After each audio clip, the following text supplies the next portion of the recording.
শঙ্খধ্বনি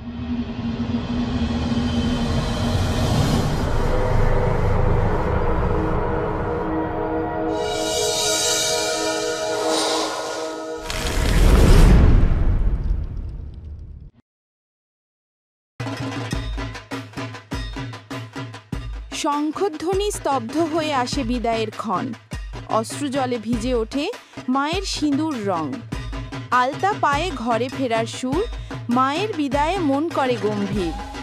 ঢাকের তালে আজ বিষাবের ঢেউ, হাসির মাঝেই লুকিয়ে কান্নার ঢেউ। কপালে সিঁদুর, হাতে মিষ্টির দান, আশীর্বাদের সুরে ভরে ওঠে প্রাণ। উমা ফিরবে আবার বাপের ঘরে, ফেলে গেল আশ্বাস এই মর্ততলে। ভয় করো না, আমি আছি তোমার সনে, এই বাণীই বাজে প্রতিটি মনে। বিজয়া মানে তো নতুন শুরু, দুঃখ ছেড়ে জাগুক সুখের গুরু। আশীর্বাদে মায়ের আলো জ্বলে, বাংলার ঘরে ঘরে শান্তি খুঁজে চলে।